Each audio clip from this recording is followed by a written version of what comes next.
Hi, my name is Hoodwings, or you can find me on Twitch and YouTube at Lewd Name. And today I just wanted to give a kind of guide slash commentary on Devastation Evoker for Mythic Tindral prog. It's not a very common spec to play, especially with AUG existing. You don't really see too many of Devastation Evokers, but for Tindral at least, it definitely has a spot, and it does very well on Tindral, especially if played correctly. So I guess first off, why would you bring a dev over AUG? And it's pretty much one thing. It's root damage. If the roots don't die, your raid is going to wipe. There is some nasty overlaps where roots have to die almost instantly because people need to get out with dispels or dodge fire beams. And so yeah, Dev brings a lot of AoE burst damage. As you can see here, I just pulled up. This is one of our Knights of Prague. Obviously doing top damage, but this is overall, so you might be like, oh, but what about their boss damage? Are they all just padding on AoE? So this is divine damage, so you can see that I'm doing almost 11k more DPS than the next person. Millions of more, but they actually don't really pad that much. You have some classes here that are pure single target, and Dev is still doing just fine. Being 6th in DPS is pretty good, while also, absolutely blasting the roots. So, yeah. Convince your guild to let you play Dev if you're about to start progging Tindral. So I guess the first thing I want to go over is talent choices, because you do play a slightly different talent build for this boss. The Evoker side is kind of like your cookie cutter. Dev, if you're used to AUG, Dev will take regenerative magic because it actually does something on Dev, unlike AUG. You definitely want to take Unravel for the intermission shield phases. You can get usually 2 Unravels off in each of those shield phases. Definitely want to take Source of Magic and Potent Mana, especially if you don't have many other Evokers. There's some big movements. If you have like 2 other AUGs or another AUG, maybe you could drop Time Spiral for something else. I would probably take Ancient Flame instead of Time Spiral, just to give you a little more DPS. Rescue and Twin Guardian is very nice for stacking with roots, because the shield pretty much makes you and another person almost immune to all the root damage, so you can stack really tight. And then the rest is just kind of basic. Now, on the dev side, it's pretty much like this is almost like a cookie cutter build for single target, except you switch around like 3 or so points. So usually in single target, if it's absolutely pure single target, you will put a point in Honed Aggression. If there's any kind of cleave, you would put it in Eternity Span. But you drop these 2 points and you take Charge Blast. Charge Blast is, if you played Dev in Season 1, a very strong talent in AoE, because it stacks up, makes your Pyre do 100% more damage, and it's really good burst AoE that you build up and then kind of explode your Pyre on the roots. And this also affects the Pyres that come out of Dragon Rage. So the 3 pyres that come out of Dragon Rage are all buffed by this. So that's the switch over here. You would usually take Power Nexus and Engulfing Blaze in pure single target, but since we are casting Pyre, you would take 2 points in Volatility. You know, it's kind of it's RNG, but when it procs, it procs, and it's really good because this can also proc off of the empowered pyres off of Dragon Rage, so it's just a crap ton of damage. One thing that I wanted to point out, and the more I thought about it after we killed it, I probably should have swapped Event Horizon for Eye of Affinity, because I'll show you once we watch the video, but you actually hold your Eternity Surge after your Fire Breath. You know, usually this season we've been Eternity Surging, then Fire Breathing to try to get as many extensions as you can. But in this fight, it's not about like min-maxing Dragon Rage uptime. Obviously, you want to get the 2 extends that you can naturally, but you're not fishing for that 3rd one. So often, I mean, I was noticing, rewatching some logs, that I was holding Eternity Surge for far longer than 3 seconds, so I think it would have been a lot better just to take Eye of Infinity. And yeah, so let's get into the video. So here at the start, you'll notice that your opener, you don't pop Dragon Rage right on the opener. You want to save it, build up Charge Blast stacks for the first root set. So I Shattering Star, Eternity Surge, Fire Breath, and then just dump Essence with Disintegrates. You want to make sure that you're getting an instacast when you hover, because hover has that like half GCD, so it gets you a little more DPS.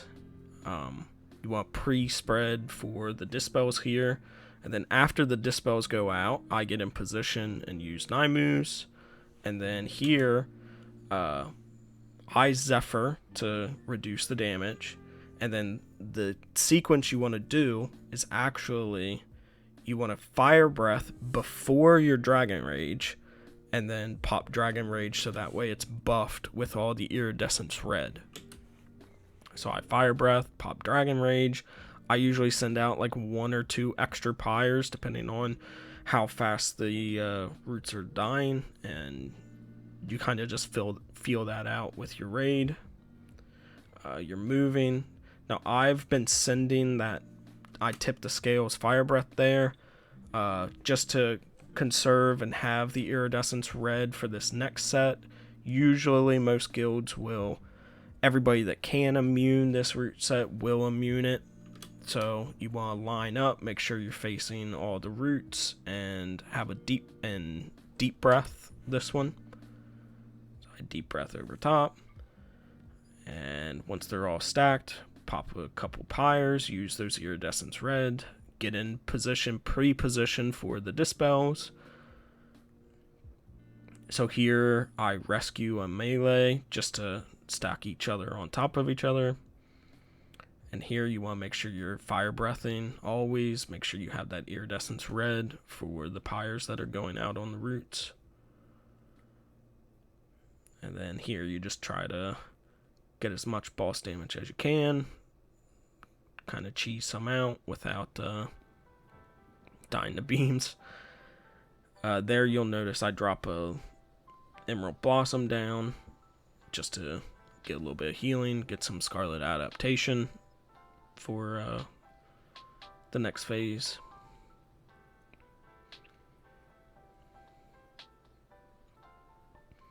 Fly to this next platform. Usually all your DPS will just fly straight down the center.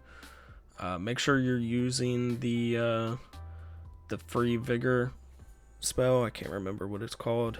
And then here you want to Shattering Star, Eternity Surge, Fire Breath, and then make sure that you're getting a Unravel off while the Shattering Star debuff is on Tindral because it will get increased damage. Here actually on the kill pool I messed up a little bit. Usually you can pop Renewing Blaze for this. And the big thing about this fight is pre-positioning for dispels, especially as Evoker, you know, being short range. The less movement you have to do, the better. So this is kind of the same as the first reset. You want to make sure that you Fire Breath, get the Iridescence Red with the charged up Pyres, and then pop Dragon Rage as soon as they spawn. Here, the same thing. I've been tipping the scales on the Fire Breath. Pre-position for seeds. That pre-position there is where I've been using Time Spiral. There I messed up a little bit, was out of position. On platform 2, you can kind of use Deep Breath whenever you want. There's not really like a set immune set, so right there, if you're ever out of position and need some help, then you can just Deep Breath and immune the root. There I rescued our priest to help him get under the boss, stack up with roots. You know, Twin Guardian Shield's always very nice. So now, flying to platform 3. Same thing. Your 2 tanks will be flying on the left and right side, collecting most of the orbs. All the DPS just flies down the center to get to the boss as fast as possible. Same thing as the first intermission. You want to Shattering Star, Eternity Surge, Fire Breath, and then make sure you get an Unravel off. And then, like I said when I was talking about talents, most of the time, depending on your raid single target, you can get 2 Unravels off in each intermission. Now here, I actually changed my strategy a little bit during progression for this. I initially was popping Dragon Rage, doing the same thing, Fire Breathing Dragon Rage on that first set of roots, but the more progression that we did, we found out that the third and second set of roots in this platform, people were just running out of juice. So it's not obviously the best for like parsing, or you know, you won't get the highest overall, but you know, not killing the boss also hurts your parses. So again, it just depends on what your raid is like. So here I've saved Dragon Rage now for the second set of roots. Didn't use it. And then on our kill pool, our hunter usually explodes this set of roots, but he called out that he fucked up his cooldowns. So that's why, if you look here, usually you would want to our kill pool was very bad for me. Usually I didn't even pop my trinket, I didn't prep, you know, charge blast stacks, I didn't this Dragon Rage usage was not very good. Just, you know, if killing the boss is more important. So here you can see I only had 10 stacks of Charge Blast. I popped Dragon Rage. I didn't have Iridescence Red. It's just those little things that, like, on the pool or on prog, people are going to make mistakes. So you kind of have to adapt. Talking about mistakes, there I fat fingered my Deep Breath and almost flew into a beam. So that was interesting. Here, this set was a little better. I had tipped the scales, Fire Breath and Pyre, so I deleted that set of roots. I still haven't used my trinket.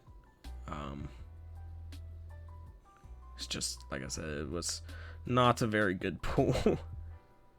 So Fire Breath, get Iridescence Red. I had almost fully stacked Charge Blast there. And here I am just full AoEing, trying to get people out of those roots. The boss is down. I finally channel my trinket. You know, now Disintegrate. Boss is at 3%. I actually use some Pyres here just to make sure that people, you know, can get out of the roots if they have to. We're all panicking, trying to get seeds, and you know, people just run out with the Dispels and live, and finally got the kill. I think we had a little over 300 pools. Baylor's actually dropped, and I ended up getting that, so that will be very helpful for back to Aug Jail for Farok, because Spatial Paradox is a very broken ability. And yeah, so I didn't see very many guides for dev on this fight, and if y'all have any comments, questions, make sure you ask them, and I'll try to answer them, why I did something, if I didn't explain something well enough. And yeah, thanks for watching.